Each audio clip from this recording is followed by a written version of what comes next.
Here, ladies and gentlemen, the question of how to learn faster is not merely about speed, it is about depth, awareness, and alignment with the way life actually works. You see, learning is not something you do, it is something that happens when you are in a certain way, like a flower that blossoms, not because you pull the petals, but because the conditions are right. Learning, too, happens when your inner soil is fertile. Now, most people think learning is about cramming more information into the head, but true learning is about becoming open, absolutely open. Like a child. A child doesn't learn by force. It absorbs. If you can shift from effort to receptivity, your learning will accelerate naturally. The first thing is to remove the inner noise. When your mind is cluttered with conclusions, opinions, and fears, nothing new can enter. Empty yourself. Sit quietly for 5 minutes before you begin to learn anything. This is not laziness. It is preparation. Next, bring your body into the process. Learning is not just of the mind. The way you sit, breathe, and hold your energy. These things matter. An alert body creates an alert mind. And remember, involvement is everything. If you are only half interested, half-hearted, your learning will also be half-baked. But if you are absolutely involved, time bends for you. What takes others 10 years may take you 1. Also, drop the fear of failure. A child falls many times before it walks, yet never complains. It is only we who have made mistakes look like shame. In truth, each mistake is a doorway. If you approach with curiosity, even failure will teach you faster than success. Be playful.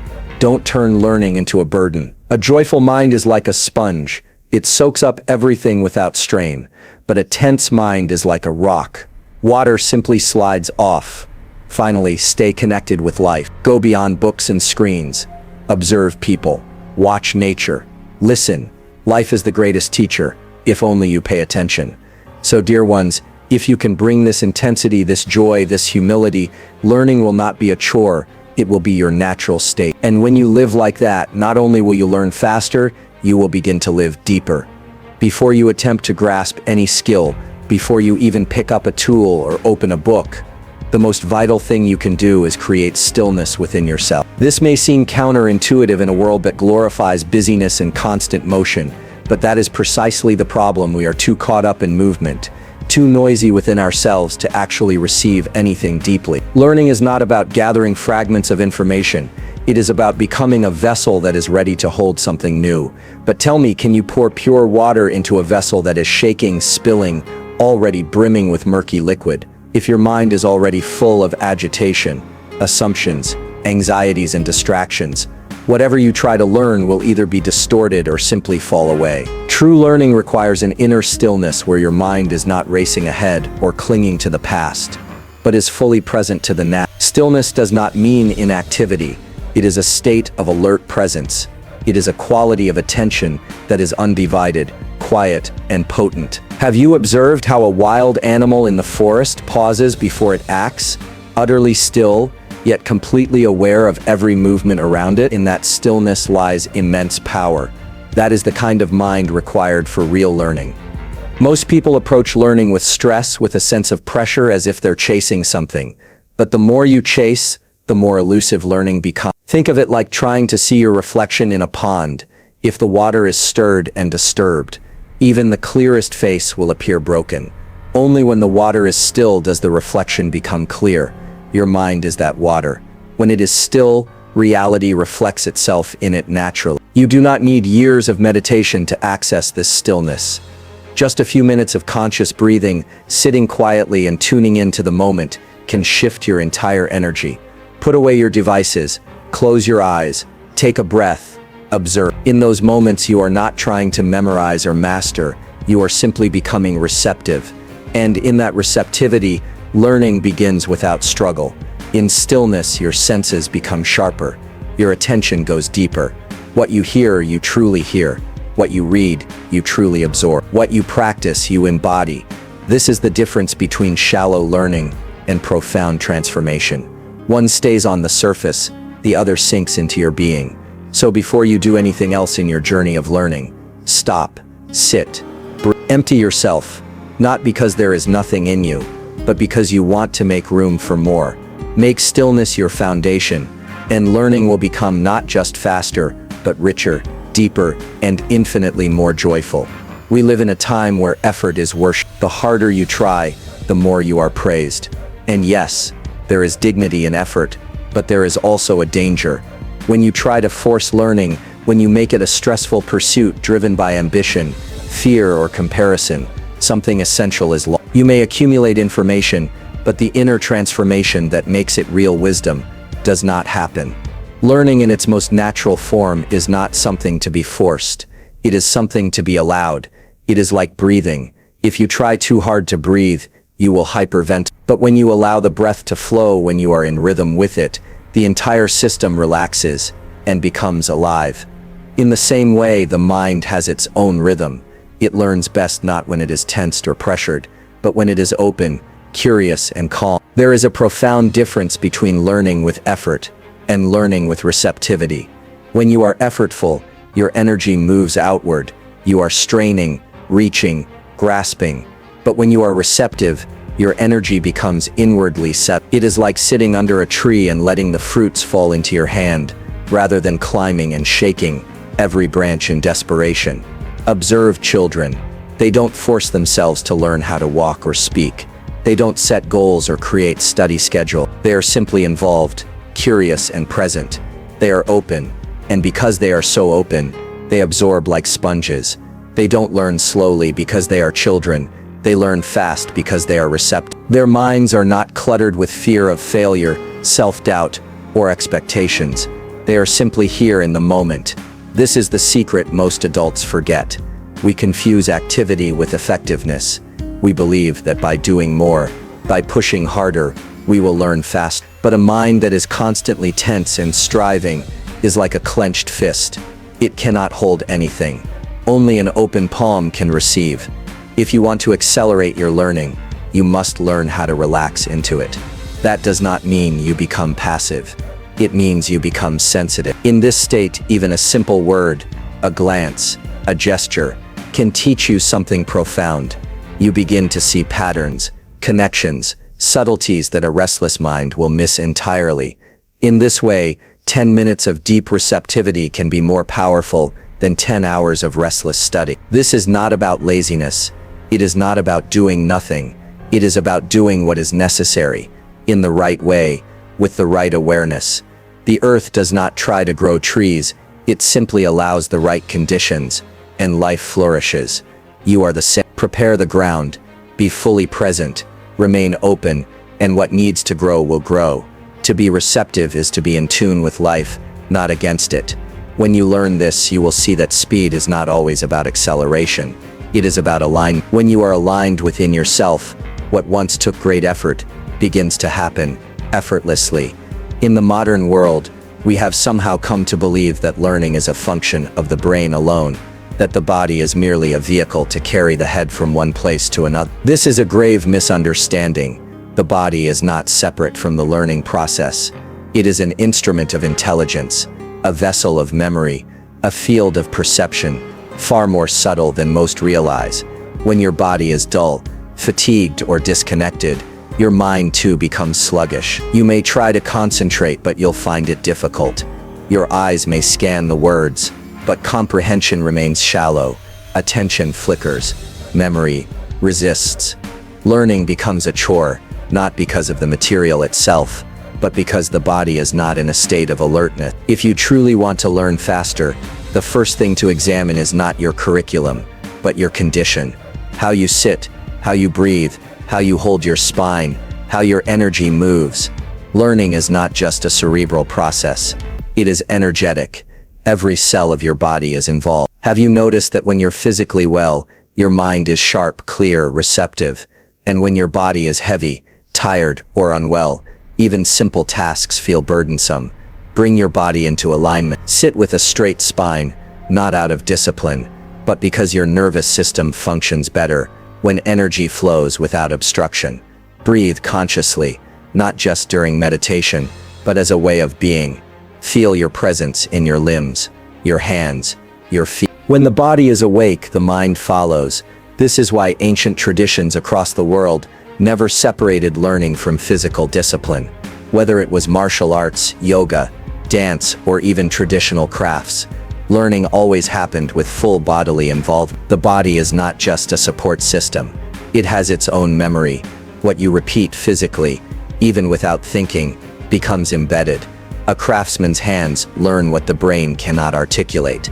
A dancer's muscles remember what the mind forgets. A musician doesn't think where to place the fingers each time. It happens through the body's intelligence. This is called embodied knowledge, and it is the deepest kind. If you sit slouched, half asleep, scrolling through distractions while trying to learn something new, you are telling your system that it's not important. And the body listens. It says, if this is not important, why should I invest energy? But if you sit with dignity, with alertness, with full presence, your body becomes your ally. It begins to support your attention. It sharpens your perception. Even something as simple as a walk before study, a few deep breaths, a moment of conscious movement. These things shift your entire chemistry. You are no longer learning in fragments. You become integrated, whole, alive. Do not reduce yourself to a brain in a jar. You are a full human being, and when all of you is involved, body, breath, attention, awareness, learning is no longer a task. It becomes a natural unfolding, a revelation of what is already within you, waiting to be awakened. Before anything new can enter you, be it a skill, a truth, or a fresh perspective, something old must make way. This is not philosophy. This is simple physics. If your cup is already full, not even a drop more can be added. If your mind is already brimming with fixed ideas, strong opinions, and unquestioned beliefs, there is no space for learning to happen. Learning is not just a matter of adding more.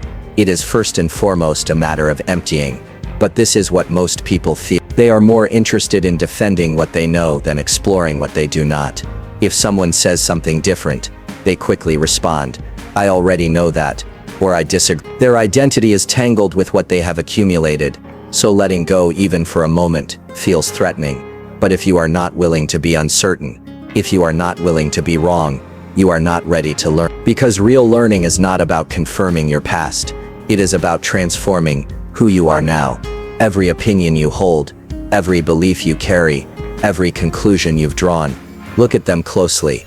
Are they alive in you, or are they just hand-me-downs from someone else's understanding? The problem with many learners is that they approach every new lesson through the filter of the old. They don't see what is, they only see what they already think about what is. So the learning doesn't go in. It gets distorted, filtered, reshaped to match what they already believe. This is not learning. This is merely reinforcing the past. If you want to truly accelerate your growth, begin by letting go of the compulsion to always know. Dare to stand empty, empty of judgment, empty of comparison, empty of inner commentary. This emptiness is not a void. It is a doorway. It is the space where insight happens, where understanding dawns. In that emptiness, you become like clear water, still transparent, able to reflect reality as it is. Have you ever sat with someone who listens without interruption, without projecting their thoughts, without constantly preparing their reply? Their presence feels like space, soft, open, inviting. And in that presence, things flow. Now imagine being that way within yourself, listening to life, to a lesson, to a teacher, without the noise of I already know. This is right or this is wrong. In that silence, real clarity is born. Even the most brilliant minds in history were learners. They questioned everything, even their own assumptions. That's why they discovered what others couldn't. If they had clung to what was already known, they would never have broken new ground. To empty yourself is not to lose yourself. It is to become available to what you have not yet. This kind of unlearning is not always comfortable. Sometimes it feels like the ground beneath your feet is shifting. That's good, because what's being shaken is not your truth, it's your condition. And once that conditioning loosens its grip, something remarkable happens. Learning becomes effortless. You're no longer trying to fit new knowledge into old boxes. You're allowing it to reshape you from within. So when you sit to learn, whether it is a language, a craft, or a skill, don't begin by asking, what do I already know? Ask, what am I willing to forget? In that forgetting, the true depth of learning begins to reveal itself. Involvement is not about how much time you spend on something. It is about how deeply you give yourself to it. In the time that you do, you can sit with a book for 5 hours and retain nothing. or you can sit for 15 minutes with absolute involvement and absorb it entirely. The difference lies not in duration, but in the quality of attention you bring. Most people touch learning only with the surface of their mind. They are physically present, but mentally elsewhere. One part of them is reading, another part is thinking of social media, yet another is worrying about tomorrow. With the mind split in so many directions, nothing can penetrate. Learning requires that you gather yourself. It requires that all your scattered energies come together in this one moment, in this one act, in this one breath. When you are fully involved, you are no longer just learning, you are the learning. There is no separation between you and the subject. Whether it is mathematics, music, cooking, or carpentry, when you immerse yourself without distraction, time dissolves. You forget the clock. You forget yourself. In that timelessness, learning happens at a depth that surprises even you. This is not something new. Look at any artist, master or craftsman. You will see this quality of complete involvement. A potter shaping clay, a blacksmith hammering steel, a musician lost in a raga, a child building something with great care. They are not distracted. They are not calculating rewards or worrying about failure. They are simply there entirely. In that involvement, there is grace. There is mastery. Involvement also means your intention is pure. You are not doing something just to impress someone or to chase a grade. You are doing it because something within you wants to know, to grow, connect. When this longing is real, involvement becomes natural. You do not need motivation. You do not need discipline. The very act becomes fulfilling. But today, many people multitask in the name of efficiency. They open 5 tabs, listen to a podcast, check messages, all while trying to learn, but they do not realize that each act of distraction drains the depth of their involvement. The mind, when constantly fragmented, becomes dull. It loses its capacity to focus. And without focus, even the best teacher cannot reach you. To truly learn fast, slow down inwardly. Before you start, sit still for a moment. Bring your full attention to the task, not because someone told you to, but because you care enough to be fully present. Then even the most complex subjects will begin to yield to you. The mind, when focused, becomes a laser. It cuts through confusion. It illuminates understanding. Do not wait for the perfect mood. Do not blame the environment. Involvement is a choice you make in each moment. It is the difference between glancing at life and truly seeing it, between touching knowledge and being transformed by it. Let your learning be an act of devotion, not duty. When you involve yourself completely, you don't just remember information, you begin to embody it. And that kind of learning, no one can take away from you. It becomes part of your very being. If you observe nature, you will see that nothing grows in isolation. A tree cannot thrive alone in the desert without the support of soil, sunlight, water, and wind. It may be a single trunk, but it lives in relationship with the earth, the sky, the seasons, the unseen microorganisms at its roots. In the same way, human beings are not designed to grow alone. Learning especially does not flourish in isolation. It blossoms in the presence of others. There is a certain intelligence that awakens in you only in the company of others. You may study a subject alone and grasp its surface, but when you sit with someone who has walked that path deeply, their words, their presence, even their silence becomes a transmission. Something happens beyond explanation. It's not just that you understand what they say, you begin to feel what they know. This is not imitation. It is a kind of resonance. When you walk into a room where people are exploring truth, not just collecting information, but sincerely seeking, your own longing deepens, your own understanding sharpens. You begin to ask better questions. You begin to see that learning is not merely an individual conquest, but a shared unfolding. If you have ever watched a child in a room full of other children, you'll notice how quickly they pick up things. A new word, a movement, a rhythm. Learning happens effortlessly, not because the environment is perfect, but because there is energy, interaction, stimulation. In the same way, when you surround yourself with people who are inspired, who are engaged, who are curious, learning stops being a lonely effort. It becomes a living energy. Even a short conversation with someone who has truly mastered what you wish to learn can shift something fundamental in you, not just because of what they teach you, but because of how they are. Their presence itself becomes a lesson. The way they speak, the way they move, the way they respond. These are not things you find in textbooks. These are absorbed through subtle observation, through openness, through proximity. But this is not just about finding a teacher. Everyone around you becomes your teacher, if you are willing. A mistake someone makes, a struggle they share, a question they raise. If you are receptive, all of it becomes part of your growth.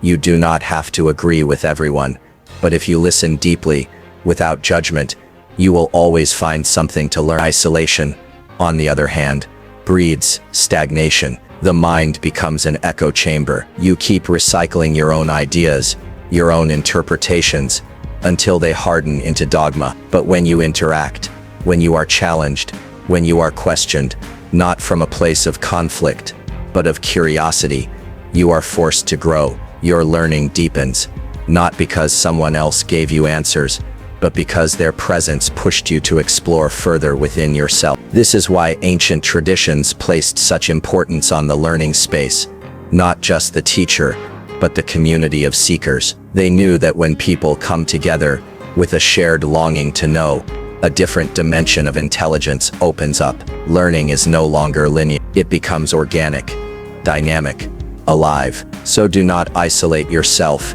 in the name of independence. Do not carry the burden of growth alone. Walk with those who are also learning. Sit with those who know a little more. Teach what you know to those who know a little less. In this flow, you are not just a student. You become part of a larger unfolding. Repetition is not just a mechanical act. It is the rhythm through which mastery unfolds. Yet, in a world obsessed with novelty, repetition is often misunderstood. People think that to repeat is to be stuck, to go in circles, but true repetition is not about going in circles. It is about going in spirals. Each time you return, you are not the same, and neither is the experience. Something deepens, something refines, something awakens. Think of a musician practicing a scale. To an outsider, it may seem boring, even monotonous, but for the one who is truly present, each repetition reveals new texture, new subtlety. The fingers find more precision, the ears detect finer tones. The mind begins to dissolve into the movement. In time, what was once an exercise becomes an expression. This is the power of repetition, not to burden you with the same, but to open doors that only familiarity can unlock. When you repeat something with awareness, it stops being an act of memory. It becomes a part of your being. You don't have to recall it. It becomes effortless, like walking or breathing or riding a bicycle.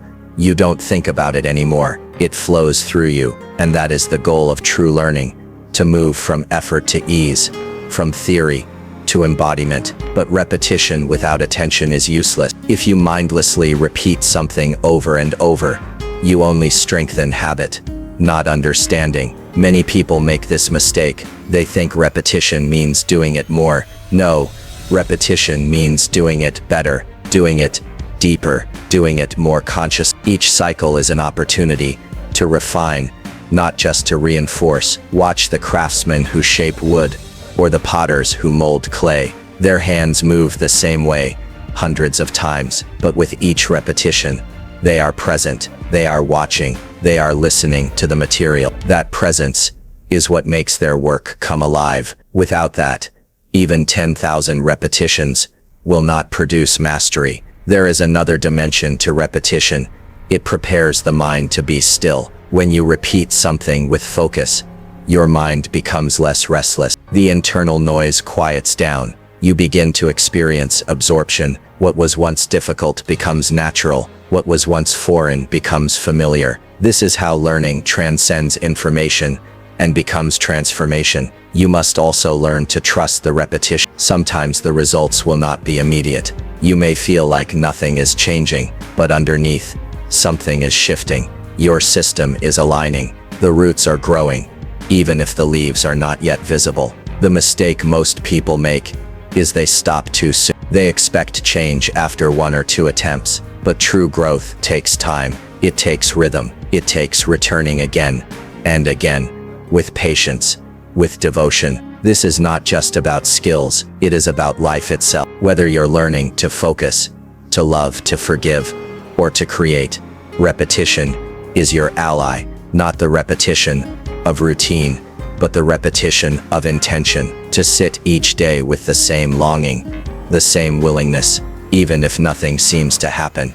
That is how something finally happens. So let repetition not be a burden, but a blessing. Let it not be mindless, but mindful. If you can learn to repeat with presence, then even the simplest act becomes sacred. Even the smallest lesson becomes profound. When we speak of learning, people often think of information, of books, notes, facts, and figures. But learning is not limited to what is written or spoken. Some of the most powerful lessons in life come in moments of stillness, in flashes of experience, in the subtle movement of life itself. To recognize these lessons, to truly receive them, you need one essential quality: observation. But observation is not mere looking. Looking is casual. It is passive. You see a tree, a face, a page, but your mind is elsewhere. Observation, on the other hand, is alive. It is alert. It is a quiet intensity that allows you to see beyond the surface. It is a way of merging with the object of your attention until the separation between subject and object begins to dissolve. Children are natural observers. They look at things as if seeing them for the first time.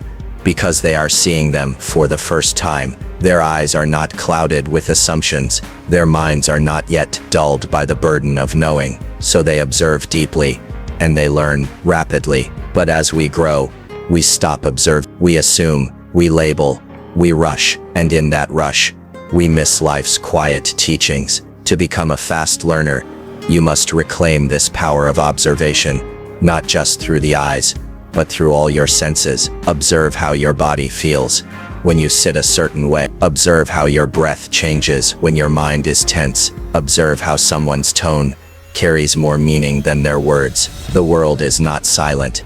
It is speaking all the time, but you must become still enough to hear it. In any learning process, observation is the bridge between theory and understanding. You may read a technique or listen to an explanation, but unless you observe its application closely, patiently, it remains abstract. For example, you can study a language for years, but if you don't observe how people actually use it in real life, how they pause, how their expressions change, how tone and rhythm convey emotion, you will miss its essence. The same is true for anything, whether you are learning to paint, to play an instrument, to lead a team, or even to sit in silence. Observation is the key. Watch how masters move. Notice what they do when no one is watching. Learn not just from their actions, but from their stillness, their timing, their presence. Often, what is most essential is not what they do, but what they don't do.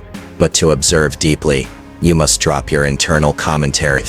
If you are constantly judging, this is good, that is bad, you are not observing, you are projecting. True observation is silent. It is not trying to conclude. It is not rushing to react. It is simply receiving and when you receive in this way, without filters, learning enters you without resistance. There is a certain intelligence that awakens only in silence. When you are watching, without expectation, your awareness sharpens. You begin to notice patterns, connections, rhythms that others miss. What others call talent is often just a deeper capacity to observe. When your observation is sharp, your learning is immediate, because nothing has to be repeated. You see it fully the first time. Even nature is constantly offering knowledge. The way water flows, the way birds fly, the way a seed breaks open to become a tree. These are not just poetic images, they are life's own teaching methods, but only for the one who watches, not glances, not stares, but watches, with stillness, with sincerity, with surrender. So if you truly wish to accelerate your learning, learn to observe, not out of pressure, but out of curiosity. Observation is not a task, it is a way of being, a state of wonder, a deep listening to life. In that attentiveness, everything begins to teach you. The world becomes your classroom. Every moment, a lesson. Every person, a mirror. Every experience, a doorway.